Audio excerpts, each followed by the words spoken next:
Kalau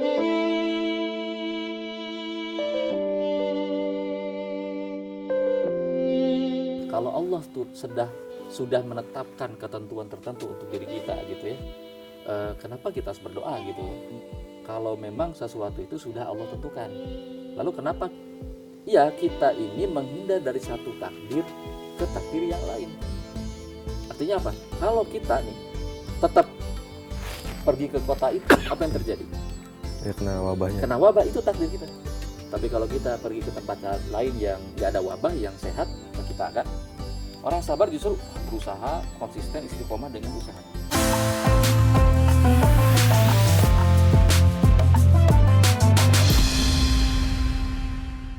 Assalamualaikum Ustadz. Waalaikumsalam Mas Bahrul. Bersama teman saya ini ketemu lagi di studio.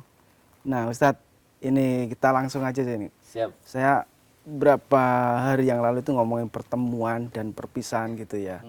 Nah ini apakah ini sesuatu takdir gitu ya? Saya sendiri belum banyak memahami tentang takdir itu seperti apa.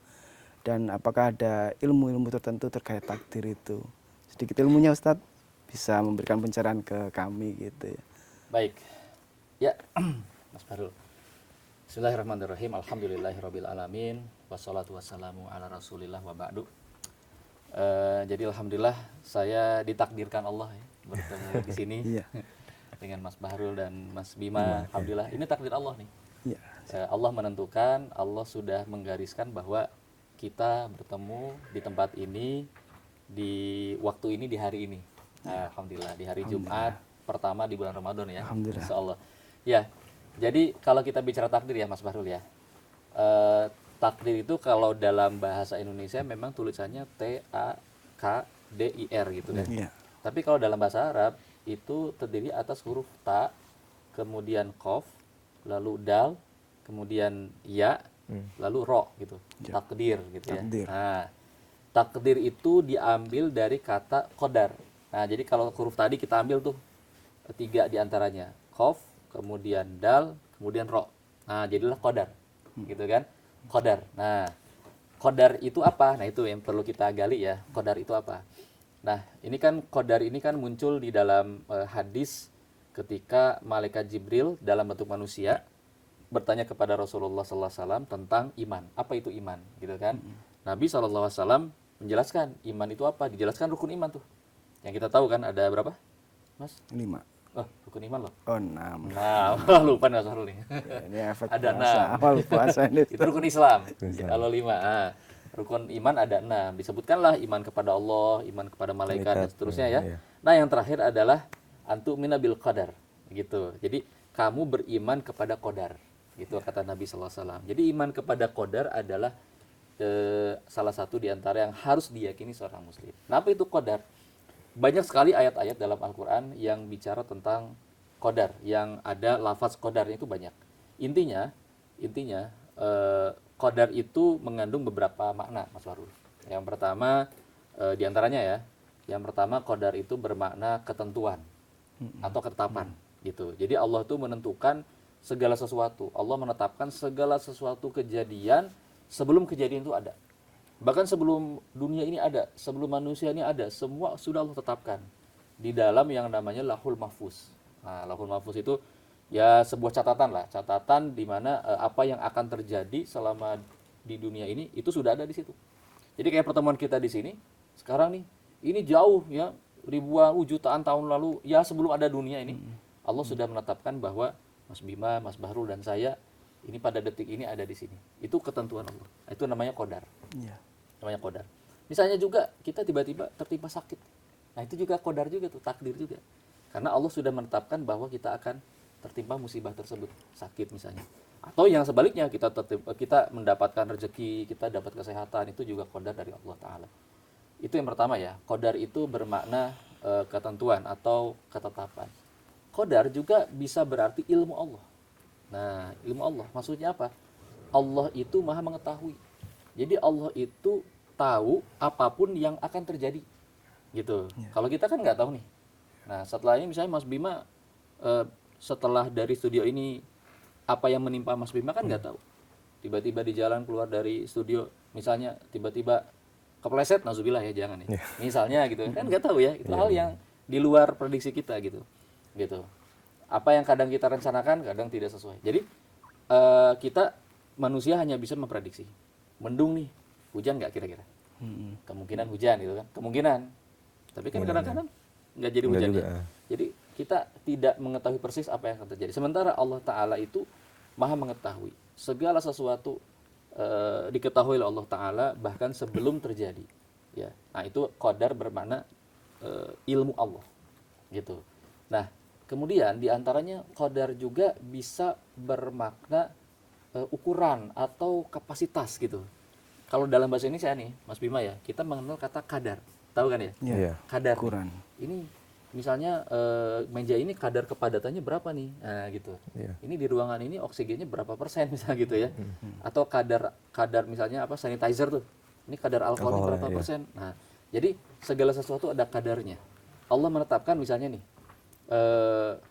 air itu kalau kita panaskan ya, dia akan mendidih pada suhu berapa derajat? Gitu kan? Rata-rata di suhu berapa? 100 ya. 100 ya, ada yang di bawah dikit, tergantung di tempatnya di mana kan. Jadi ukuran segitu tuh siapa yang menetapkan tuh? Kok kenapa nggak kemudian mendidihnya di suhu 10 derajat aja? Ya kan? Tapi ada suhu tertentu di mana di suhu itulah air itu mendidih. Nah, itu tuh ada ketetapannya. Itu yang Allah kemudian tetapkan pada air. Air juga mengalir dari tempat tinggi ke tempat rendah. Terus kalau ditampung air itu rata gitu kan. Nah, hal-hal seperti itu adalah satu ukuran, satu kandungan atau orang Arab menyebutnya khasiat gitu ya. Khasiat itu kan kandungan ya. Yang Allah tetapkan pada setiap benda yang ada di dunia ini termasuk pada manusia. Kita punya akal, kita punya nafsu, kita punya lapar, kita punya haus. Dengan puasa ini kan kita menyadari kita punya rasa lapar gitu kan. Allah membuat kita merasakan qadar yang berupa rasa lapar yang Allah titipkan pada kita. Jadi itu qadar. Nah, jadi takdir itu punya banyak arti ya. Qadar itu punya banyak arti di dalam Al-Qur'an dan di dalam hadis. Tapi yang pasti adalah iman kepada qadar itu membuat kita meyakini bahwa Allah itu Tuhan gitu. Allah itu Tuhan. Makanya Allah itu tahu segala hal. Allah itu menentukan segala hal dan kita sebagai manusia itu lemah di hadapan Allah Subhanahu wa taala. Gitu kira-kira. Ustaz, terkait dengan takdir tadi atau qadar tadi ya itu kan, dengan doa-doa tertentu atau permintaan tertentu kepada Allah Subhanahu wa taala, apakah ini bisa merubah? Apakah ini bisa merubah misalnya takdir saya harus mendapatkan rezeki 5, terus saya berdoa ini bisa merubah apa yang saya dapatkan, apa saya yang alami gitu. Nah, dengan berdoa itu apakah bisa merubah namanya takdir atau qadar tadi? Nah, ini pertanyaan menarik Mas Bahrul ya. Jadi tentang doa apakah mengubah takdir, ini pertanyaan banyak sekali disampaikan oleh banyak orang ya. Karena kan jadi pertanyaan begini kan, kalau Allah tuh sudah menetapkan ketentuan tertentu untuk diri kita gitu ya, kenapa kita harus berdoa gitu ya? Kalau memang sesuatu itu sudah Allah tentukan, lalu kenapa kita harus berdoa meminta Allah untuk sesuatu yang sebetulnya sudah ditentukan gitu? Bahkan lebih lanjut lagi Mas Bahrul, pertanyaannya itu kenapa kita harus beramal gitu? Kalau kemudian Allah sudah menentukan untuk kita segala sesuatunya gitu ya. Allah sudah menentukan nanti, bahkan Allah sudah tahu kita ini masuk surga atau neraka, Allah tahu. Buat apa kita beramal kan gitu.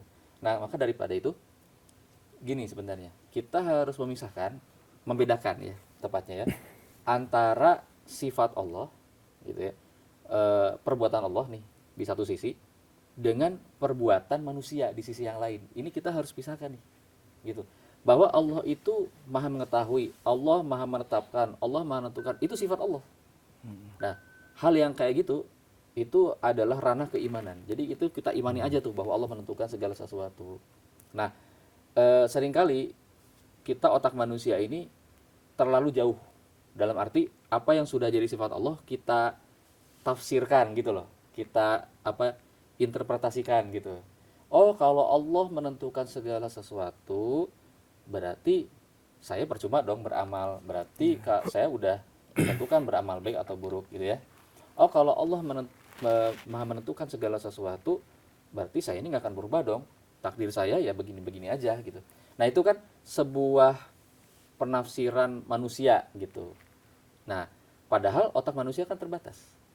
Sementara Allah itu zat yang maha besar, maha kuasa. Bagaimana bisa otak manusia yang terbatas bisa melogikakan Allah gitu maksudnya. Iya. Melogikakan Iya. Allah. Beda dengan kita melogikakan manusia ya. Nah, tapi kalau Allah itu kan bukan manusia gitu. Jadi kita tuh nggak bisa melogikakan Allah. Seketika kita misalnya memahami Allah menentukan segala sesuatu, Allah mentakdirkan segala sesuatu. Ya sudah itu kita imani saja sebagai sifat Allah. Adapun bagi kita nih POV manusia kan beda. Kalau POV manusia, dari mana kita tahu takdir yang akan terjadi? Dari mana kita tahu takdir yang akan terjadi? Tahu nggak? Nggak tahu. Nggak tahu. Nggak tahu. Misalnya gini, kita dalam keadaan sakit nih, ya. Berarti kan takdir kita sakit ya, saat itu, Iya. gitu kan? Saat itu takdir kita sakit nih. Misalnya sudah 2 hari atau 2 bulan gitu, atau ada yang 2 tahun sakit, ya bahkan yang sudah bertahun-tahun gitu kan. Nah, kita akan memahami, oh ini takdir saya. Tapi ingat bahwa takdir yang kita ketahui sebagai takdir adalah takdir yang sudah terjadi. Jadi bahwa kita sakit ini sudah terjadi nih. Hari ini ke belakang. Nah, hari besok tahu nggak kita takdirnya apa? Belum tahu. Nggak tahu kan? Kita nggak tahu. Karenanya kita nggak bisa bilang, kayaknya takdir saya emang sakit aja nih seterusnya. Kayaknya takdir saya ini emang miskin aja nih seterusnya. Misalnya gitu ya. Kita nggak tahu takdir kita ke belakang seperti apa. Nah, jadi POV manusia kita tidak pernah tahu apa yang Allah takdirkan pada kita ke depannya. Makanya kemudian disitulah wilayah manusia untuk berdoa kepada Allah. Untuk apa? Untuk kita memohon kepada Allah memberikan kita takdir terbaik. Gitu. Umpamanya kita lagi sakit, maka kita berdoa kepada Allah, ya Allah berikanlah saya kesehatan. Sebab kita nggak tahu takdir Allah. Yang bisa kita lakukan adalah memohon kepada Allah, karena doa itu adalah bentuk ketundukan dan kepasrahan kita kepada Allah. Gitu. Doa itu adalah bentuk kita itu menyerahkan kepada Allah urusan kita, bentuk bahwa kita itu mempercayakan, tawakalkan ya diri kita kepada Allah, bentuk kedekatan kita kepada Allah. Itulah doa. Dan apakah dengan doa kemudian bisa dikabulkan? Loh, itu janji Allah. Ya, janji Allah kepada kita, ya. Barang siapa berdoa kepada Allah, Allah akan menjawab doa kita. Nah, entah menjawabnya dengan kontan di dunia atau sebagai pahala yang Allah simpan di akhirat. Jadi kita tidak pernah tahu takdir kita. Dengan kita berdoa pada Allah, ya Allah sembuhkanlah saya, Allah bisa menyembuhkan kita, gitu. Itulah takdir yang kemudian Allah tetapkan pada kita. Kita bersyukur kalau kita disembuhkan. Ada kalanya ternyata kita berdoa kepada Allah untuk disembuhkan, ternyata Allah menetapkan lain. Bisa jadi Allah menetapkan kita masih sakit tuh, atau mungkin makin parah misalnya. Maka dalam kondisi seperti itu, seorang muslim dituntut untuk apa? Berdoa. Bersabar. Sabar. Nah, bersabar ketika ternyata apa yang kita harapkan itu takdirnya berkata lain. Gitu. Mas Bima udah nikah belum? Belum. Oh, belum. Mas Bima berdoa nih, ya Allah semoga tahun ini saya menikah misalnya. Bahkan lebih spesifik, ya Allah semoga dia jodoh saya misalnya gitu. Ternyata takdir berkata lain. Tahun ini belum menikah dan dia ternyata berjodoh dengan yang lain. Itu kan takdir ya. Takdir bukan? Takdir. Nah, kalau seperti itu apa yang Mas Bima sikapi? Sikapi seperti apa? Ya udah, Ya udah kan? Ya udah bersabar kan? Nah, itulah kita bisa berdoa, itulah wilayah kita. Kita berusaha, berikhtiar, itulah wilayah kita. Wilayah Allah, ya Allah takdirkan sesuai dengan yang Allah kehendaki, dan bahkan kita percaya bahwa Allah itu tahu apa yang terbaik bagi kita. Gitu. Tapi Ustadz, misalkan tadi yang Ustadz bilang kan kayak yang udah sakit ya udah betul namanya takdir hari ini gitu. Iya, takdir hari ini. Tapi kan ada orang yang lagi sakit tuh bilang, udah nasib gitu. Nah, bedanya takdir dan nasib itu apa sih Ustadz? Apa nasib itu bahasa manusia sendiri atau gimana itu? Ya, nasib itu kan dari bahasa Arab juga ya. Oh, gitu. Artinya bagian. Bagian. Jadi bagian saya ini gitu maksudnya. Nasib saya ini gitu. Ya tidak salah. Jadi kita dalam konteks kesehatan misalkan dapat sakit nih, ujian sakit, ya itu nasib kita. Dalam arti itulah bagian yang Allah berikan pada kita. Kita dapat bagian nasib nih. Ya kan? Karena Allah sudah menentukan kapan kita sakit, kapan ajal kita, itu Allah sudah tentukan. Rezeki kita Allah sudah tentukan gitu. Nah, jadi rezeki juga nasib nih. Nasib itu bagian ya. Allah sudah tentukan tiap manusia bagiannya segini, segini, segini, termasuk sakit tadi. Nah, kalau mengatakan kayaknya ini memang nasib saya sakit ini, pada batas tertentu betul. Maksudnya adalah memang Allah memberikan sakit itu sebagai takdir yang harus dijalani, gitu. Tapi yang keliru adalah, nah ketika dia menganggap nasib itu adalah sudah pasti nasib seterusnya. Oh, Itu yang keliru tuh. iya. Padahal itu nasib yang sudah berlalu, gitu. Hari ini sakit nih, kemarin saya sakit, hari ini masih sakit. Itu nasib yang saya terima. Tapi besok bukan berarti masih sakit dong. Iya. Tetap ada kemungkinan masih sakit atau sembuh, Tumbuh ya. gitu. Jadi tetap di situ ada harapan kita untuk mendapatkan takdir terbaik, gitu. Nah, berbicara tentang nasib gini nih, ada kisah ya. Sayyidina Umar bin Khattab radhiyallahu taala anhu. Nah, Sayyidina Umar itu pernah pada satu saat melakukan perjalanan ke sebuah daerah namanya Syam bersama rombongan sahabat. Nah, kemudian sebelum nyampe ke Syam itu ada informasi, ada kabar. Wahai Umar, di kota itu sedang ada wabah penyakit kayak kita kemarin COVID gitu ya. Ada wabah di dalam kota itu. Gitu kan. Gimana, kita lanjut apa tidak nih? Nah, kemudian Umar bermusyawarah. Keputusan Umar adalah kita tidak lanjut. Gitu ya. Kita ganti tujuan gitu. Kita nggak ke kota itu, kita ganti ke tempat yang lain. Nah, ada selentingan sebagian sahabat di situ yang ngomong begini. Wah, kalau gitu Umar, berarti Anda ini lari dari takdir dong. Nah, gitu ya. Lari dari takdir dong. Karena nggak mau datang ke situ, ke tempat yang ada wabah itu. Berarti Anda lari dari takdir gitu. Maksudnya kan takdirnya kita dapat wabah di situ gitu kan maksudnya. Apa kata Sayyidina Umar? Jadi kata Sayyidina Umar begini. Iya, kita ini menghindar dari satu takdir ke takdir yang lain. Artinya apa? Kalau kita nih tetap pergi ke kota itu, apa yang terjadi? Ya kena wabahnya. Kena wabah itu takdir kita. Tapi kalau kita pergi ke tempat lain yang nggak ada wabah, yang sehat, maka kita akan sehat. Bahkan di situ Sayyidina Umar memberikan perumpamaan begini. Kalau Anda punya kambing, kata Umar gitu. Anda punya kambing. Terus di depan Anda itu, Anda menggembala kambing nih, banyak kambing. Di depan Anda itu ada 2 lembah. Gitu. Lembah yang satu subur, banyak rumputnya. Lembah yang satu gersang. Kata Umar, kamu bakal menggembala kemana? Gitu kan?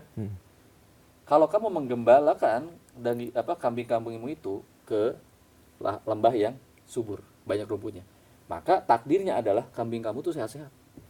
Gitu kan? Tapi kalau kamu mengembalakan kambing kamu ke lembah yang gersang, nggak ada rumputnya, yang kambingmu tidak akan sehat, tidak akan subur. Gitu. Jadi kita tuh bisa memilih apa yang ada di hadapan kita. Artinya kita harus bisa membedakan mana wilayah yang masih dalam area kekuasaan kita, ikhtiar, doa tadi, juga usaha. Nah, mana yang memang itu tuh di luar kekuasaan kita. Itu adalah wilayah takdir Allah Subhanahu wa taala. Kalau kita lagi sakit tadi misalnya. Ini udah nasib saya. Betul, nasib hari ini dan ke belakang. Tapi ke depan masih ada nggak ikhtiar kita? Masih. Apa ikhtiarnya? Berobat. Kita bisa berobat. Gitu kan. Itu ikhtiar kita tuh yang masih bisa kita lakukan.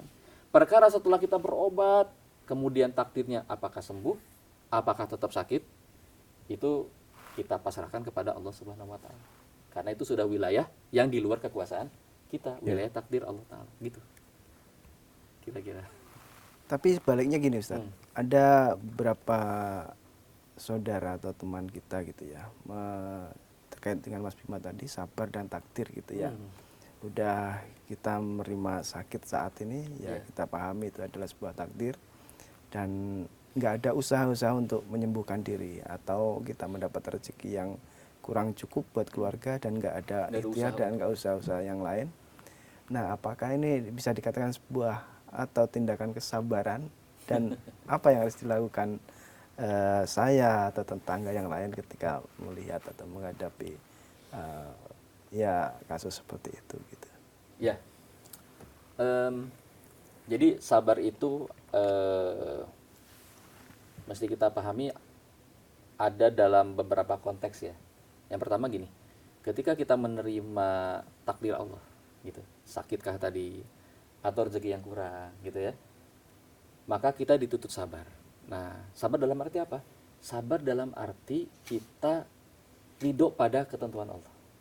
Kita tidak marah kepada Allah. Ketika kita sakit, ya kita terima. Ini Allah yang memberikan kepada kita, gitu kan? Dalam arti kita nggak, kenapa sih Allah beri saya sakit? Gimana sih Allah katanya baik? Nah, itu berarti orang yang tidak sabar. Sabar.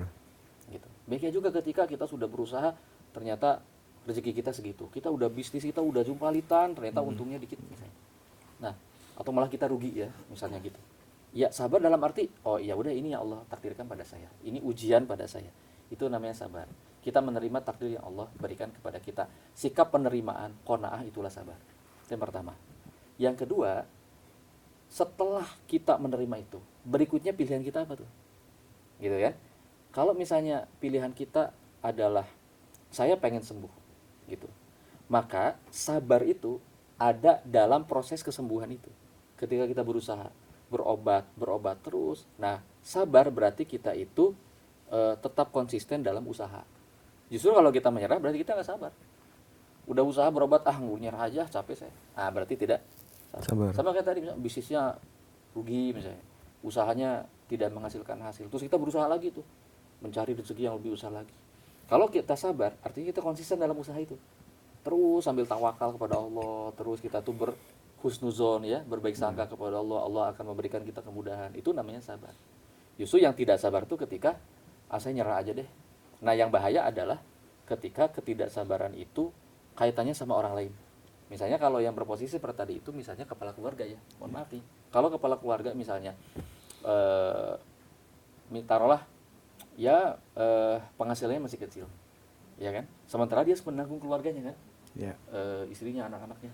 Nah di situ kan dia dituntut untuk berusaha lebih giat lagi. Sementara dia masih punya waktu, punya tenaga, misalnya punya peluang ya untuk berusaha. Nah di situ kalau misalkan sabar ditafsirkan sebagai saya nggak akan berusaha lagi lah, udahlah saya nunggu aja, pasrah aja. Siapa tahu dapat duit jatuh dari langit gitu ya misalnya. Ya udah nunggu. Padahal dia punya waktu, punya tenaga, sehat gitu. Itu bukan sabar itu. Siap. Itu adalah apa ya istilahnya? Dia itu pasrah yang tidak pada tempatnya gitu. Orang yang sabar justru berusaha konsisten istiqomah dengan usahanya.